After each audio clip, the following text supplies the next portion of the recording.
Hindi natin sigurado kung mamaya nandiyan si Inday Sara Duterte. Pero ito po yung mga kaganapan, mga kababayan, mga boss chief amo sir, doon sa impeachment ng Vice Presidente talaga. Pakinggan ho natin mga bossing. Ano po? Talagang wala kahit anong gawin. 4-0. No? Kahit anong gawin no. 4-0 mga kababayan. Sabi ni Roseler Ibanez, nadulas ang depensa dahil maulan kaya nadulas sa kasinungalingan, Mark. O, pakinggan natin ito ha, si Binluan. So no joke, nagbilin na ako mama here on the bottom portion. Oh! No joke, nagbilin ako mama. Ano daw? So no joke, nagbilin na ako mama here on the bottom portion. Nagbiling na ako mama pag namatay ako. Alright? Do you confirm that there is a typographical error in the spelling of ma'am, which was incorrectly spelled as mama? Your Honor. Oh, hindi, kailangan pa bang palakihin yan? Alam niya naman pala eh. Kailangan pa bang palakihin niya? O baka yung mga maliliit na mga detalye na ganyan, ginagamit nyo na lang para pahabain, tumagal yung impeachment. No? At masayang yung mga oras. Di ba? Nagsumbong sa mama, sabi ni Tato. Di ba? Parang, naku, kung hindi naman ho ako lawyer, mga kababayan. No? Hindi ho ako lawyer. Kung sakali, eto na naman tayo. Si Mark Ramos, lalagay na naman sa sitwasyon na maging lawyer. Hindi ko gagawin yung ganyang mga katsipan ho. Na alam naman ng sambayan ng Pilipino, alam naman nating lahat na ma'am ang tinutukoy ho doon, na typo error lang, tapos palalakihin mo yung mga ganun. Sabi ni Joker Tena, Hais, pang-delaying na naman, pang-delay tactics na naman daw. Oh, diba parang ang cheap ho, mga kababayan. Pampatagal. Your Honor, if with all due respect, Your Honor, please, what's the relevance of a typographical error from being We will mom demonstrate to that, Your mama? Honor. I'm just laying the basis.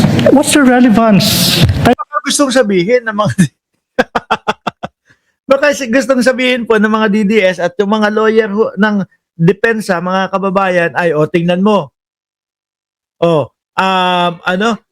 Falsus uno, falsus omnibus. Mali ng isa, mali na lahat. Baka yun ho, mga kababayan. May video kaya, ala lusot yan, technicality pamor. Di ba?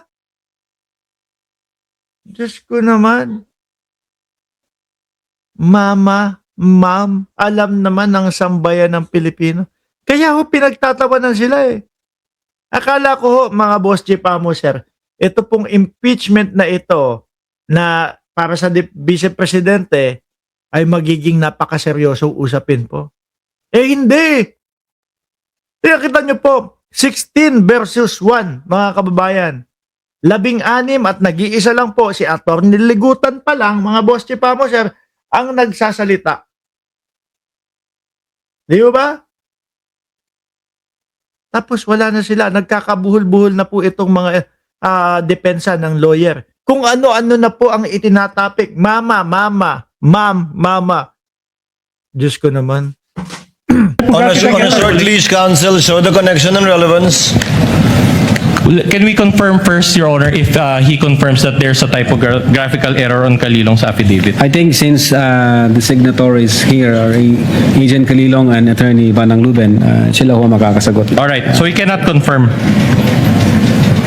So let me direct your attention to the affidavit of Geran, Agent Angeli Jean Geran, pages 178 to 179 of AOI's Annex G9.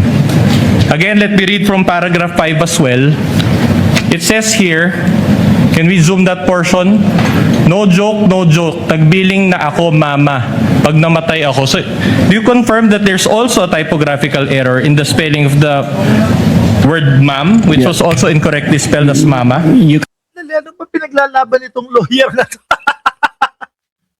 Diyos ko po, Lord.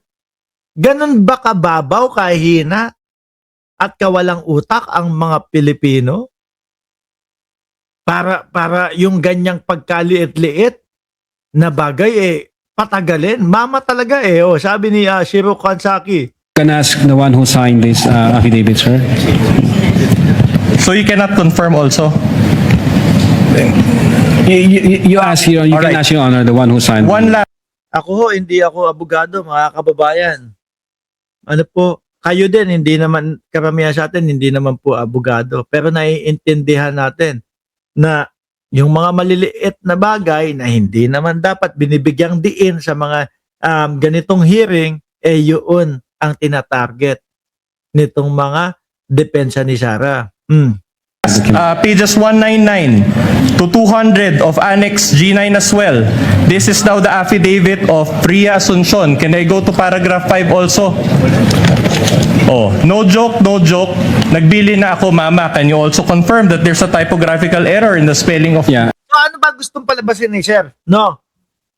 Na mama yung yung sinasabihan ng Vice Presidente. Kasi nakailang typographical error na din. Nakatatlo, nakaapat, Diyos ko naman, Sir.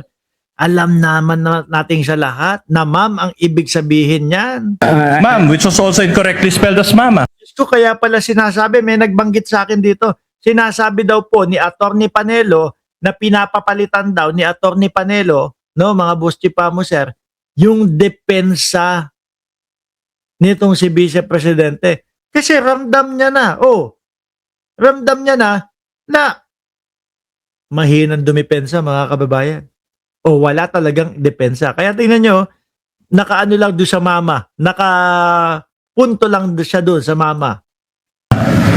Again, you can ask the one who signed the Alright, so affidavit. in other words, all three affidavits contain the exact typographical error of the word mama, same paragraph number, and do you still maintain that these affidavits were independently executed?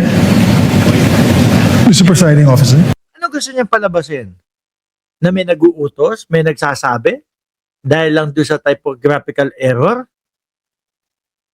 Yan ba gustong palabasin? Ang depensa. Ano ng putik naman yun? Before I recognize Senator Judge Zubiri, Council, I think inamin naman na ni Attorney Lotok na may mga templates sila. Kumbaga, may mga dekahon silang affidavits. Tama ba, Attorney Lotok? Opo, Your Honor. Yes, So, Your Honor. posibleng isa to sa mga dekahon yung affidavit? Is Yeah. that possible? Yes, Your Honor. Kasi same lang ho yung ate Ronces eh. Siguro yung pag-copy-paste dyan. Kung Sabi ni Elena at Elena Ilarde, alam naman ng taong bayan kung sino kausap ni Sara. Dapat ipatawag yung mga vlogger ho na nandoon. Ano, mga kababayan? Di ba? Sabi ni Renato, tabligan, walang kwentang argumento yan. Ma'am, mama, or ma'am, pareho lang yan. Anong klaseng abogado ka daw, sir? Si Binluan. Tingin ko, mga bossing, ano po, kung napabalita na merong binato ng laptop, baka ito po, kinagabihan kahapon, baka nabato ng laptop po ito, mga bossing.